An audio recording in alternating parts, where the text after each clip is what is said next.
बाबूराव गायकवाड, निवृत्त प्राचार्य हायस्कूल करमाड, माझं मूळ गाव मोरसर, कन्नड तालुका. मी औरंगाबादलाच राहतो. प्राध्यापक चंद्रकांत भराट सरांनी अतिशय स्तुत्य अशा प्रकारचा उपक्रम गेल्या 8 वर्षात सुरू केला आहे.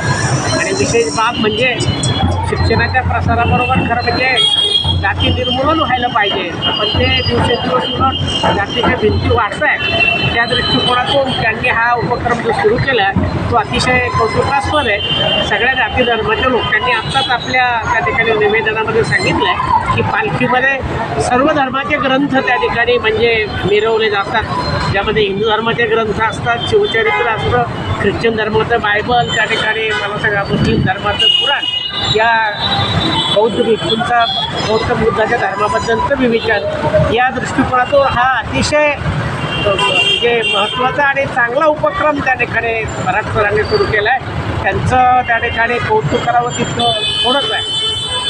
आपण या ठिकाणी संयोजकाने मलाही माझं मत मांडण्याची संधी दिली आणि आपण ते शांतचित्ताने ऐकून घेतलं त्याबद्दल सगळ्यांना धन्यवाद.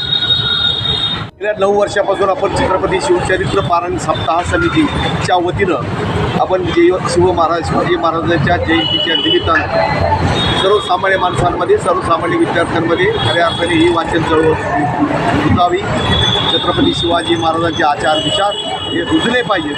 म्हणून आपण सर्व धर्मीयांना बरोबर घेऊन हिंदू, मुस्लिम, शीख, इसाई, स्वराज्य के शिपाई या पद्धतीनं या महाराष्ट्रामध्ये या भारतामध्ये असणारा सर्वोत्तम पहिला कार्यक्रम आपण या ठिकाणी घेत आहोत. तो छत्रपती संभाजीनगरमध्ये या क्रांती चौकामध्ये छत्रपती शिवाजी महाराजांना स्मरून. कारण छत्रपती शिवाजी महाराजांबरोबर अष्टावी जी मावळी होती, 18 पगड जातीची मावळी होती. परंतु आजकाल अशा प्रकारचा निर्माण झाला की भ्रष्टाचार, आतंकवाद आणि व्याभिचार खूप मोठ्या प्रमाणात वाढला आहे, जातीवाद वाढला आहे, धर्मवाद वाढलेला आहे. या सर्वांना माती घेऊन आपल्याला सर्व धर्मांना बरोबर घेऊन तसं छत्रपतींनी स्वराज्य निर्माण केलं, स्वराज्यात चालवलं हे आपण कृती जाणून या ठिकाणी दाखवतो. म्हणून छत्रपती शिवाजी महाराजांच्या जयंतीच्या निमित्तानं हा सप्ताह या ठिकाणी केला जातो आणि तो 7 दिवस केला जातो.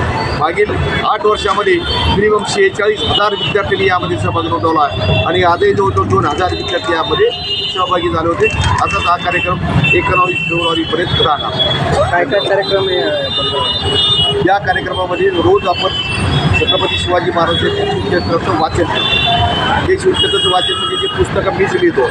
यावर्षी छत्रपतींची स्वराज्य संहिता हे पुस्तक मी 4थं पुस्तक घेऊन या विद्यार्थ्यांच्या हाती दिलेलं आहे की तो इतिहास, खरा इतिहास त्यांनी आचरणात आणावं म्हणून ही एक आपली केलेली चळवळ.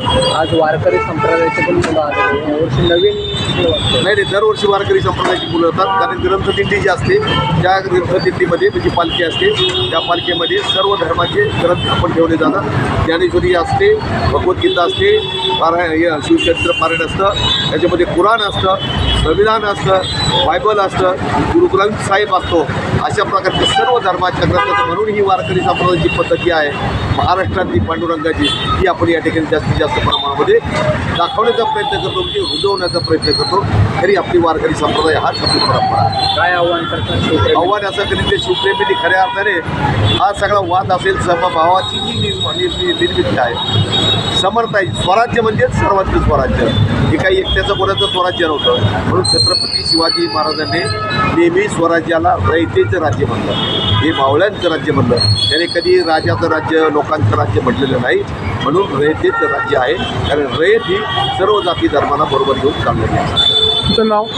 मी प्राध्यापक चंद्रकांत भराट, या समितीचा संयोजक आणि संस्थापक मुख्य प्रवर्तक ही मीच. हे शिवछत्रपती पारायण सप्ताह समिती काढलेलं आहे आणि हे संपूर्णपणे पुस्तके सुद्धा मीच लिहित असतो आणि मुलांना वाचायला देतो. हे माझे सहकारी संयोजक म्हणून गणपतराव गायकवाड हे सुद्धा आमच्याबरोबर कार्यसरती असतात.